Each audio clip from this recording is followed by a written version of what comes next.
Hello hi नमस्कार सांग मैंने आपण समस्त को आम यूट्यूब चैनल माँ की अम्मी रोसई स्वागत करुच्ची मैंने आपण मैंने सजना छुईर बहुत प्रकार रेसिपी ट्राए करें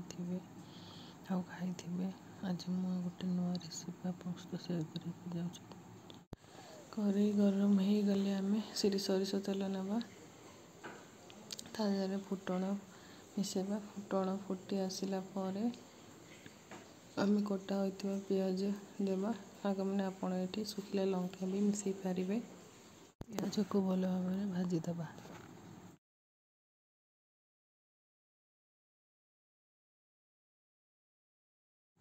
पियाज भलसे भाजी हो गला अदा रसुण पेस्ट मिसेबा स्मेल जावा जाए अदा रसुण को भाजवा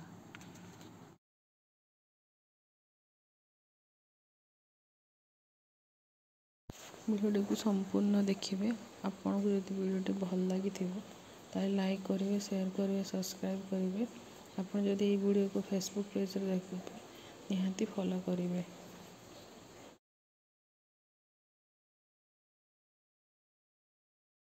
रसुण प्याज भाजी गला से सुखिला गुंड मसला मिसेबा हलदी गुंड जीरा गुंड धनिया गुंड आपण कंचा लंका भी मिसई पारे जेहेतु आम घर छोट छुआ अच्छे आम लंका एवॉइड करुचु कंचा लंका सुखिला लंका टी रंग दूसरी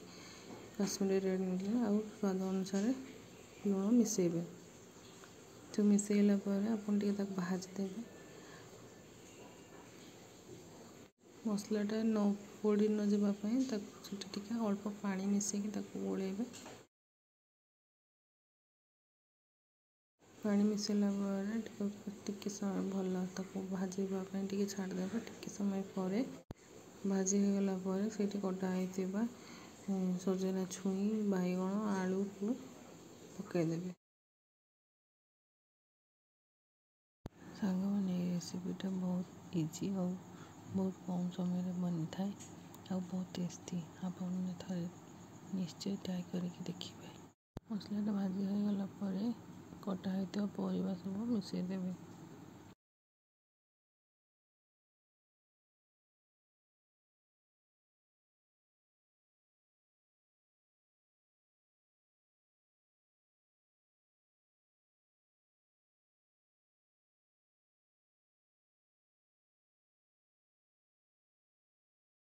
सांग मैंने सब परिवा पकईला सब परिवा को भलसे गोले नवा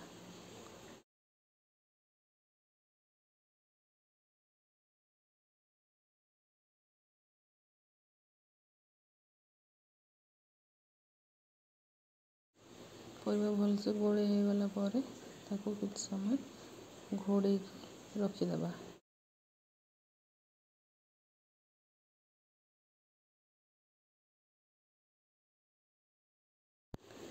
कवर काढ़ी टिके देखी नवा काढ़ी तले लगी जाऊ भलसे गोले नवा थे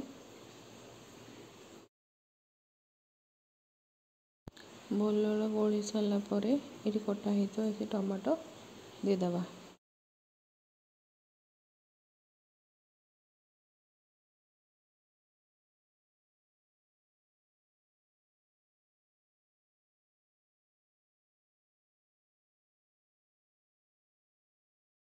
टमाटो देकी भलसे गोले नवा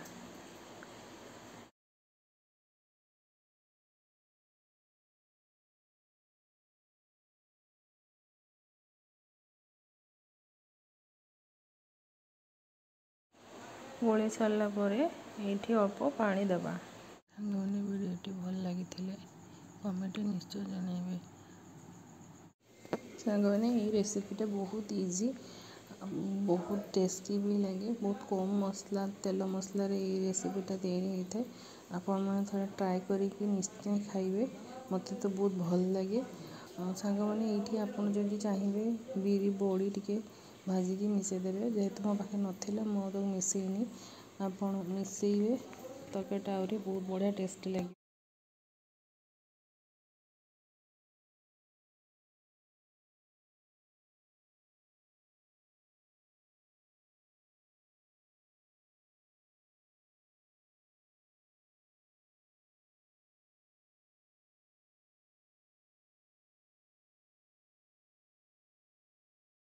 ଟିକେ ଶୁଖିଲା ରଖିବେ।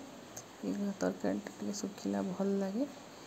ଗରମ ଗରମ ପଖାଳ କି ଭାତ ସହିତ ଏ ତରକାରୀଟା ବହୁତ ଭଲ ଲାଗେ। ସାଙ୍ଗମାନେ ଏ ରେସିପିଟା ଆପଣ ଥରେ ଟ୍ରାଏ ନିହାତି କରିବେ, ଦେଖିବା ଆପଣଙ୍କୁ ବହୁତ ଭଲ ଲାଗିବ। ଭିଡ଼ିଓଟି ସମ୍ପୂର୍ଣ୍ଣ ଦେଖିଥିବାରୁ ଆପଣଙ୍କୁ ବହୁତ ବହୁତ ଧନ୍ୟବାଦ।